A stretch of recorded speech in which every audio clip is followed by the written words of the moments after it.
Olá, amadinhos! Tudo bem com vocês? Preparado para mais uma aula de língua portuguesa comigo, professora Márcia Ramos Martins, dando sequência à questão da dissertação argumentativa.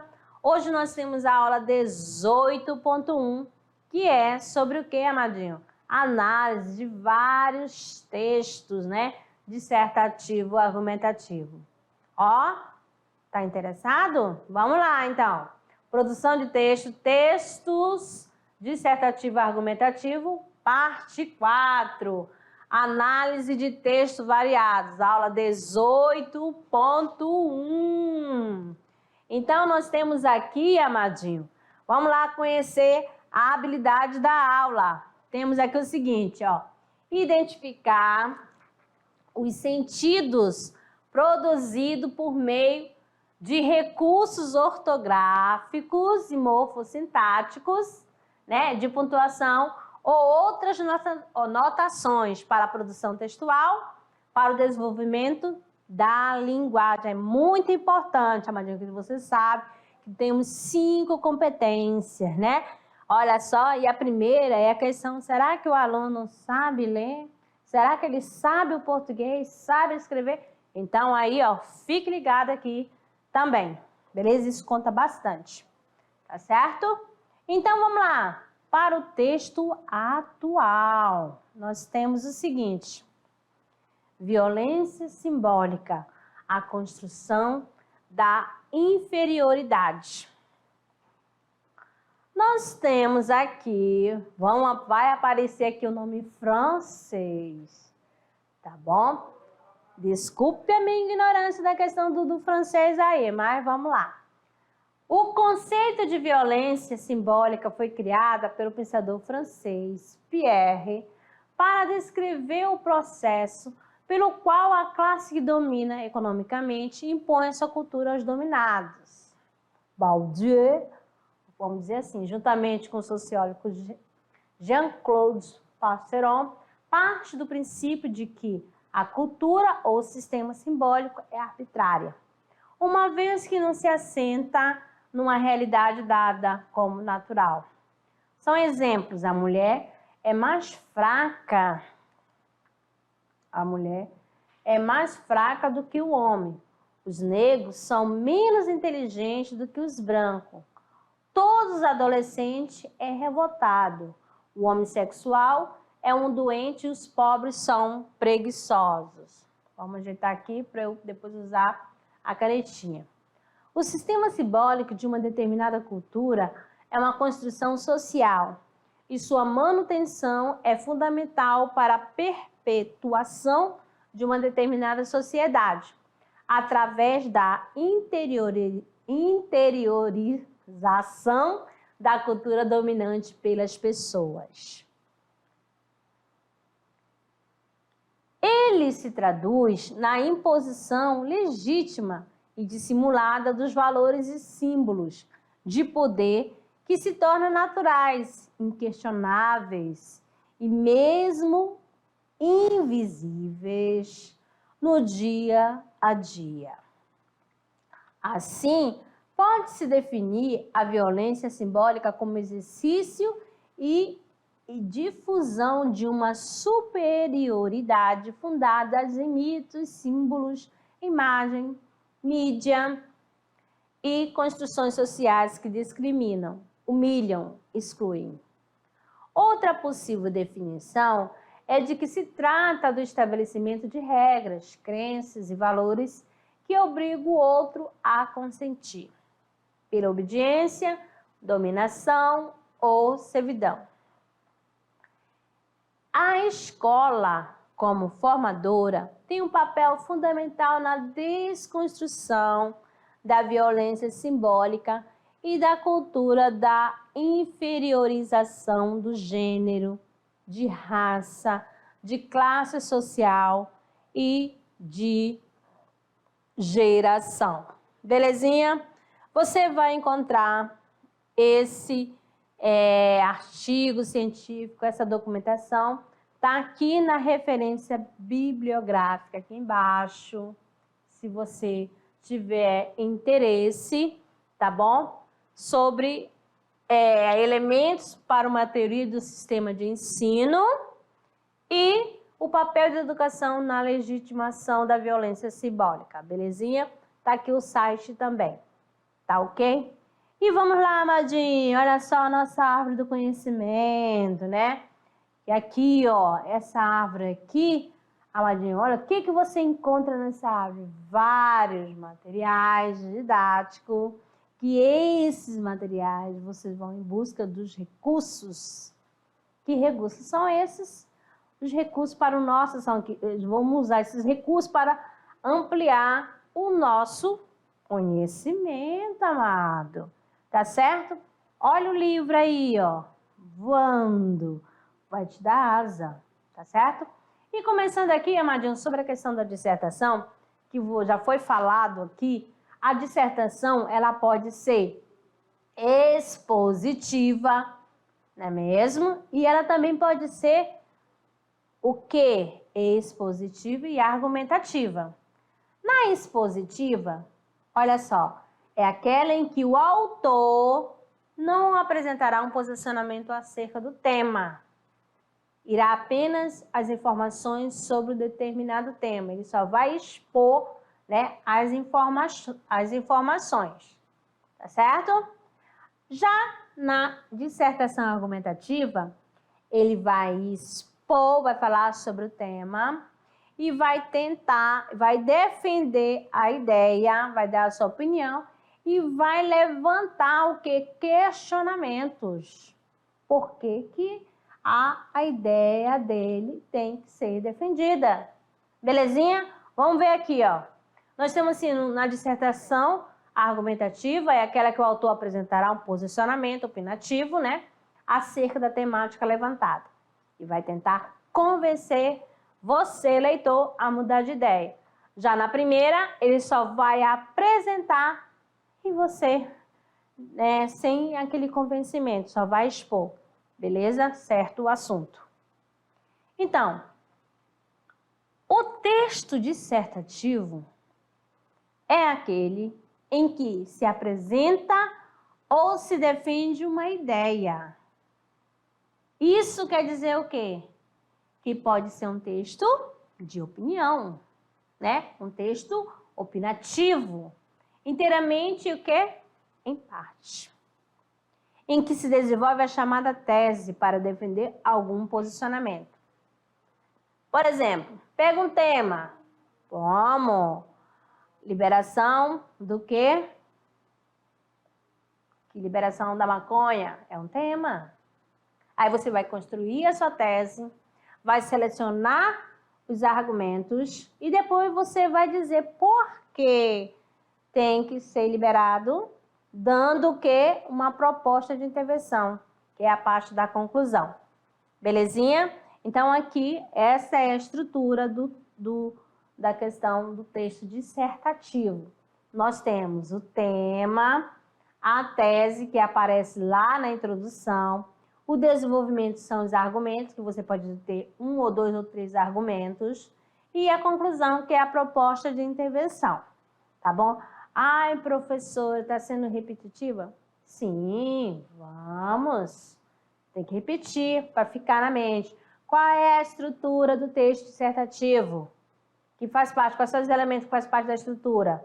Introdução, depois vem mais desenvolvimento e quem mais? E a conclusão. Beleza? Então, amados, olha só aqui para vocês. Vejam bem aqui, ó. Ó, o assunto é mais abrangente, né? E pode ser extraído de onde? Do tema. E o tema é específico. Que assunto é esse? Vamos pegar um assunto assim. Vamos lá, sobre o quê? Sobre a educação, sobre a saúde. Vamos pegar sobre a violência, Não existe, o assunto é violência. Mas aí, que tipo de violência você quer desenvolver? Tem violência doméstica, tem violência no trânsito, tem violência infantil, tem violência na escola. Então, ó, o assunto é violência, mas o tema já é específico. Caso eu escolha falar sobre violência no trânsito, opa, vai fechar só sobre violência no trânsito. Eu não quero violência no trânsito. Aí eu vou falar violência onde? Doméstica. Violência infantil. Então, você vê? Então, o assunto é amplo, né? E o tema já é limitado, tá certo? É específico. Vamos lá, então, dando sequência aqui, ó. O que nós temos aqui da questão da a introdução, desenvolvimento e a conclusão? Vamos lá, isso aqui é para você, é um esquema para organizar, tá? É um projeto de texto dissertativo, argumentativo, beleza? Nós temos introdução. Você vai apresentar, né, a sua tese e 2 fatores que serão desenvolvidos, né? 2 problemáticas. Isso no primeiro parágrafo. Já no segundo, nós temos o quê? A argumentação sobre o primeiro fator, né? Você vai o quê? Desenvolver o argumento, né? O argumento 1 por meio de apresentação, interpretação de informações, fatos e opiniões. Lembra lá da aula sobre os tipos de argumentação? Qual que é o argumento que você vai utilizar para desenvolver no fato 1, argumento 1? Você vai pegar, pode usar citação? Pode usar a citação. Pode usar exemplificação? Pode também. Tá certo? Aí você fechou a sua ideia no argumento 1, aí você já vai lá, para dar continuidade, você vai usar o quê? O fato 2, né? Que é o terceiro parágrafo, a argumentação sobre o fato 2, o fator 2. O que você vai pegar? O fato 2 é o segundo argumento, amadinho, tá bom? No segundo, você usa, claro, aquela frase, né? Para iniciar, para dar a ligação, a ideia de sequência. No segundo, aí você vai apresentar, vai interpretar, dar informações também, o fato, a opinião. A sua opinião, você vai defender com seus argumentos. Para dar, né, para ficar consolidado, vamos dizer assim, você vai pegar argumento de autoridade. Quais são essas autoridades? Pessoas, assim, que seja especialista da área. Caso você pegue, vai estar falando sobre a educação, nada melhor do que pegar lá Paulo Freire. Se vai falar sobre a questão social, pega um sociólogo, né? E pode fazer analogia fazendo comparação. Fatos históricos também pode ser utilizado, beleza? No quarto parágrafo, que é a intervenção. Que intervenção é essa? É a parte conclusiva, é o fechamento da sua redação, do seu texto. Aí você vai apresentar o quê? Né? A solução, né? E tem que estar relacionada, ligada, tem que ser coerente, né? Com os argumentos, tá certo? Aqui na intervenção, né? A solução vai ser apresentada, deve estar relacionada aos argumentos apresentados nos parágrafos de desenvolvimentos, beleza? Aqui, né, na intervenção, você que é a conclusão, você retoma a sua tese.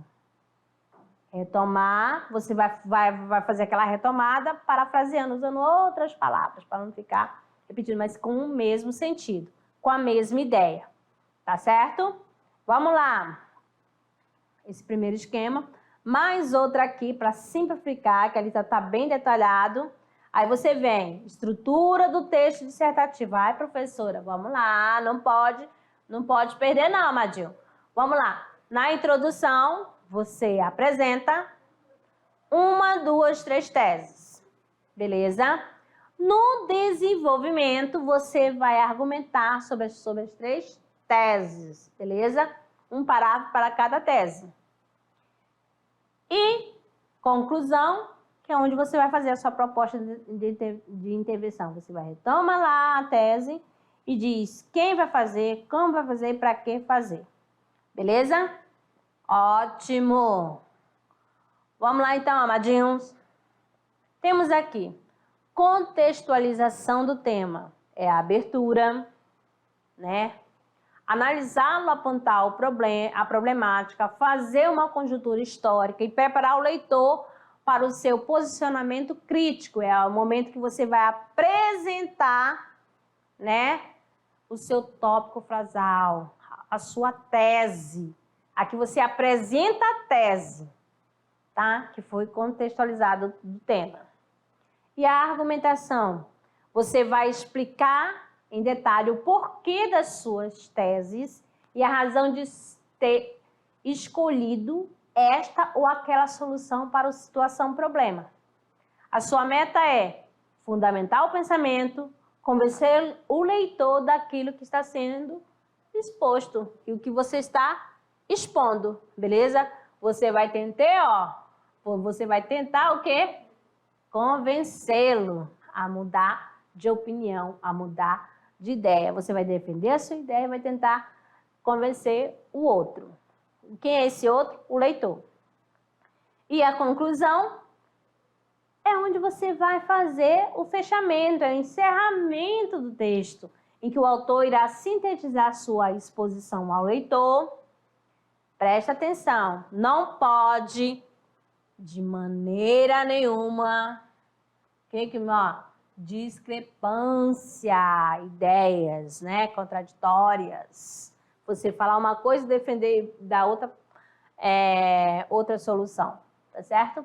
Entre o pensamento no início e com o final da dissertação. As ideias têm que bater lá, tá bom? Ser a mesma, defender aquela ideia que você apresentou lá no início, ok? Vamos lá. Você, aluno, que vai prestar o vestibular, né? Ou seja, vai fazer o Enem. O que você tem que fazer, ó? Apresentar um posicionamento. O que é apresentar um posicionamento? É aqui, amadinho, que seu poder de articulação começa a ser testado. É aqui que você vai ver se você tem, né, o domínio, se você sabe organizar as suas ideias. Tá certo? É nesse momento que você está lá, você vai avaliado na primeira competência, demonstrar o domínio da modalidade escrita da formal da língua portuguesa. Se você aplica conceito de várias áreas do conhecimento para desenvolver o tema. Porque se eu estou fazendo a redação lá no primeiro dia lá da aplicação, aí você pode sim citar algo lá das outras áreas de conhecimento, né? Das áreas de humano, de exato, e colocar lá. Desenvolver, fazer esse conceito, né? Fazer a intertextualidade, beleza? De algum assunto. Né? Vai ficar alguma coisa lá da biologia, né? E você vai fazer algo e pode citar, sim. Então, ó, o formato escolhido pelo maior vestibular do país, o Enem, também é dissertativo argumentativo. Nela, né?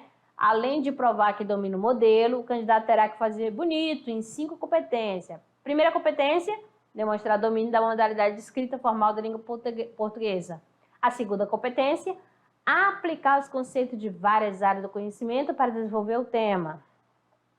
A terceira competência, apresentar informações, fatos, opiniões e argumentos em defesa de um ponto de vista, que você vai organizar suas ideias, né? Selecionar os argumentos. A quarta é demonstrar conhecimento dos mecanismos linguísticos necessários para a construção da argumentação. é você fazer uso dos elementos coesivos. Que elementos coesivos são esses? São aqueles que vão fazendo a ligação. Para dar a ideia de oposição, para dar a ideia de causa e consequência. Então, são esses mecanismos linguísticos, certo? E a 5, elaborar a proposta de intervenção social para o problema abordado, respeitando os direitos humanos, sem instigamento. Belezinha?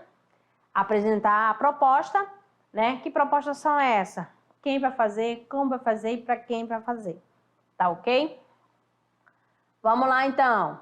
Então, o Exame Nacional do Ensino Médio, Enem, esse é o tipo de texto solicitado aos alunos, cujo tema ronda questões de ordem social, científica, cultural e política.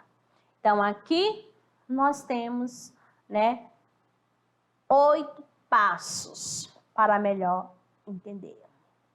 Nós temos aqui o tema, tem a estrutura, o planejamento, coesão e coerência, conhecimento, inferência, contextualizar, informatividade. Então, você segue aqui, ó, que você tem que conhecer. Ai, professora, qual é o tema que vai constar?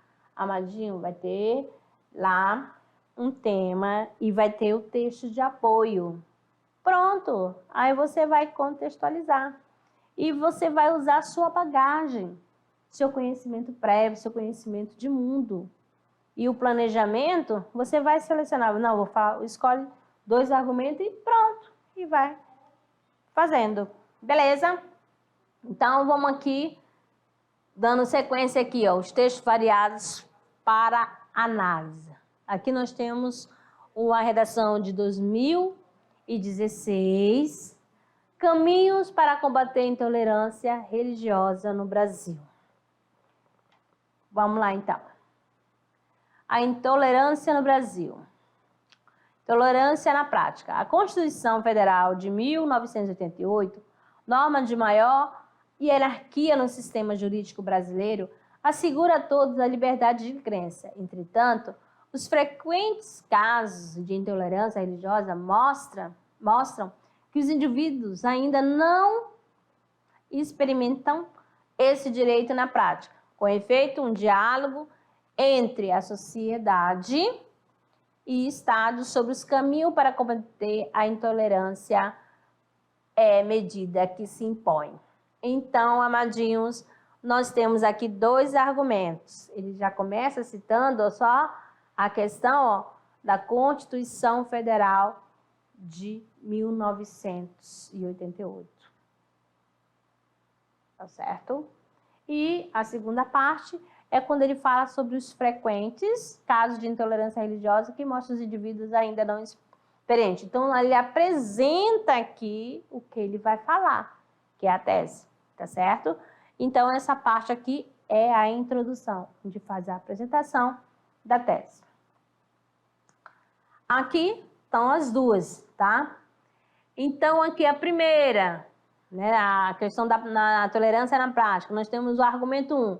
A Constituição Federal de 1988, norma de maior hierarquia no sistema jurídico brasileiro, assegura a todos a liberdade de crença.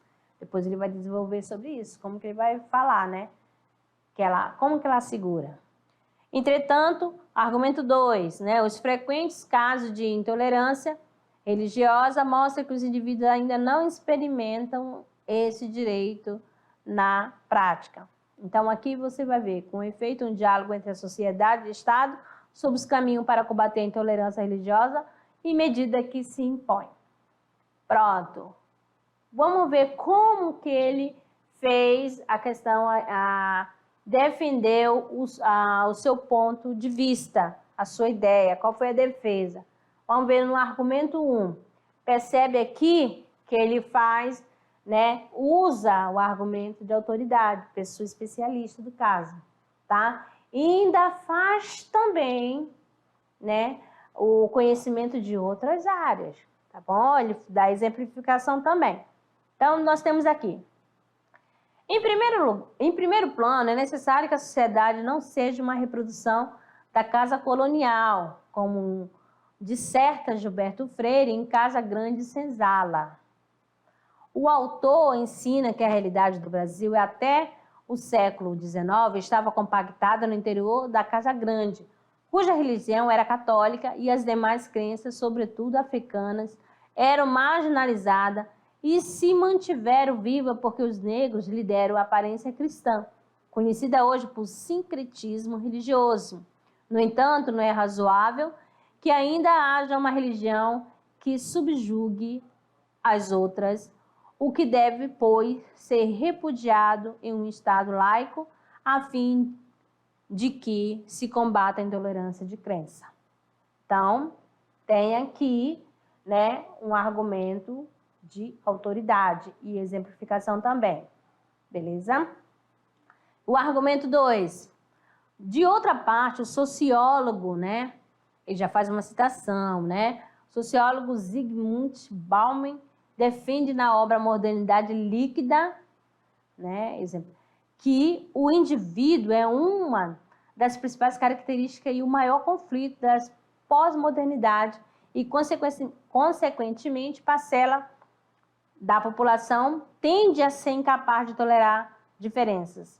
Esse problema assume contornos específicos no Brasil, onde, apesar do multiculturalismo, há quem exija do outro a mesma postura religiosa, seja intolerante àqueles que dela divergem.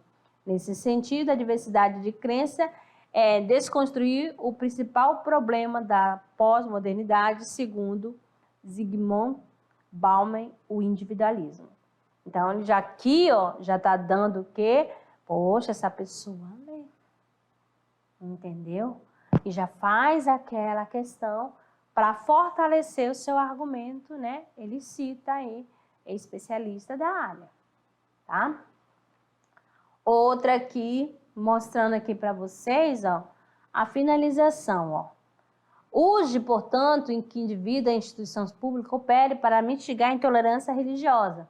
Cabe aos cidadãos repudiar a inferiorização das crenças e dos costumes presentes no território brasileiro, por meio de debate nas mídias sociais, capazes de desconstruir a prevalência de uma religião sobre os demais. Ao Ministério Público, por sua vez, compete promover ações judiciais pertinentes contra atitudes individualistas, ofensivas e a diversidade de crença. Assim observada a ação conjunta entre população e o poder público, alçará o país à verdadeira posição do Estado democrático de direito. Então, aqui você viu que ele fez o fechamento, tá certo? Ele volta lá, fala sobre a questão do tema, né? E faz a sua proposta de intervenção, tá certo? Mais outra aqui, temos outro tema aqui, que é de 2019, que é a democratização do acesso ao cinema no Brasil. Outra introdução. Aqui, ao longo do processo de formação da sociedade, o pensamento cinematográfico consolidou-se em diversas comunidades. No início do século XX, com regimes totalitários, por exemplo, o cinema era utilizado como meio de denominação à adesão das massas ao governo. Embora o cinema tenha se popularizado posteriormente como entretenimento, nota-se no que compõe a falta de acesso por parte da população. Pulei aqui. Nota-se na contemporaneidade a sua limitação social, em virtude do discurso elitizado que o compõe e a falta de acesso por parte da população. Essa visão negativa pode ser significativamente minimizada, desde que acompanhada do ingresso para maior acessibilidade. Então, aqui você vê que ele já faz a apresentação, ele cita a questão do tema que vai ser desenvolvido e elabora e apresenta a sua tese, tá? E quais são os argumentos, né? E a problemática também. Em primeira análise, olha só o desenvolvimento.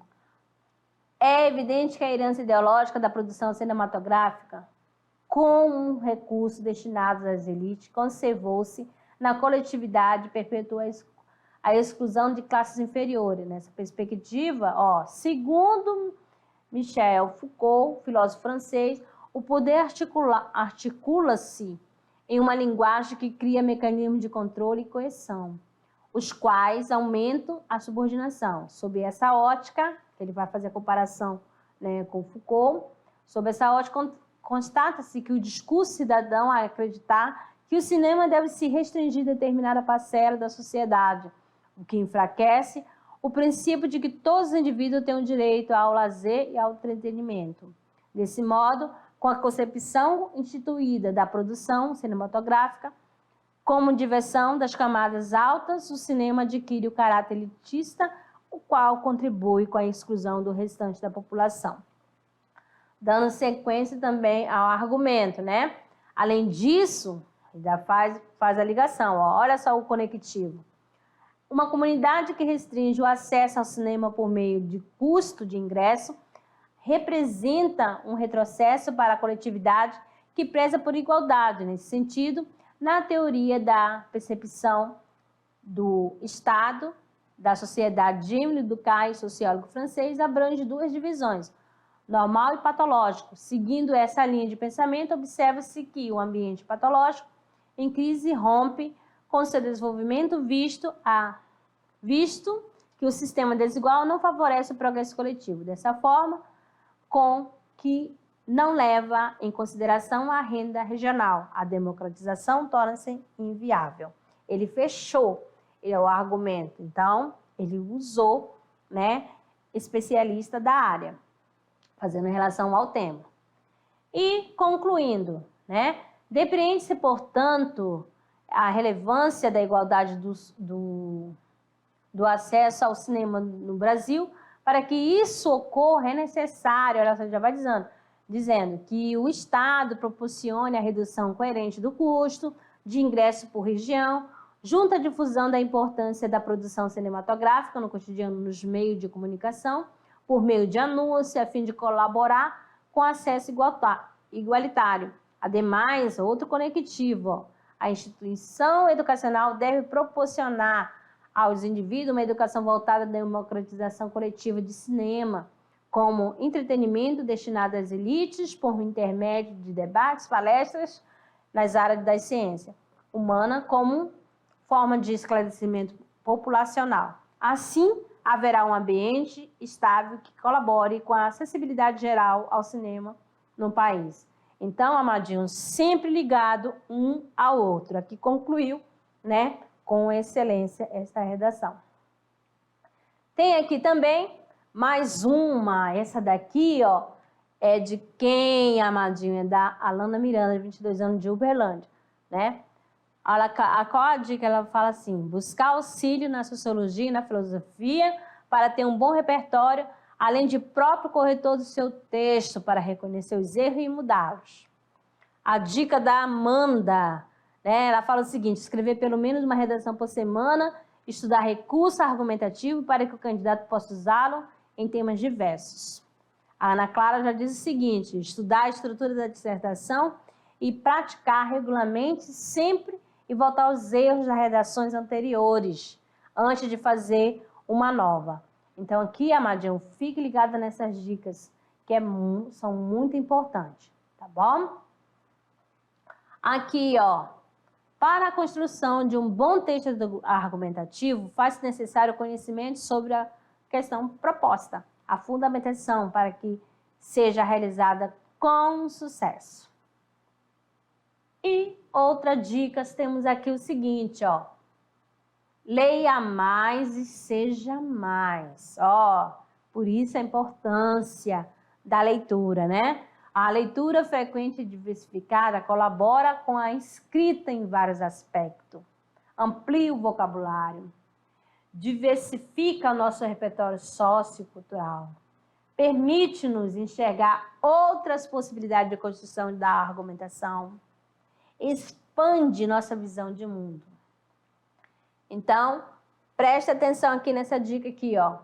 Para isso, é importante buscar fontes de leituras variadas e de qualidade, desde as obras literárias e artigos de divulgação científica em diversos suportes, livros, revistas, sites, faculdades e blogs. Tá certinho?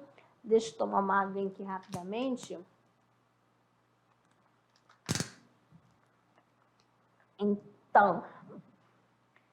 Então, amadinhos, preste atenção aqui. Vocês conseguiram perceber, visualizar como cada candidato fez a sua redação, fazendo uso, como ele introduziu, como ele apresentou a sua tese? Você viu a organização de selecionar os argumentos, tá certo? Como ele apresentou o problema, como ele defendeu, não é difícil, não é mesmo? Então, para ajudar a usar, né, fazendo analogia, exemplificação, é bom você estar atualizado, ficar acompanhando o que está acontecendo, não somente aqui onde você mora, no Brasil, como no mundo, tá certo? Sempre fazendo essa comparação. Pega lá assunto de história, pode pegar para fazer analogia histórica, usando contexto histórico, pegando algum assunto, fazendo comparação com o de biologia também, sociologia. Isso tudo ajuda, né, a dar apoio à sua defesa de um determinado assunto, a sua ideia, para convencer o leitor. Beleza? Então, aqui encerramos a questão, né, da análise dos textos dissertativo e argumentativo e aguardo você lá na revisão, tá certo? Até mais.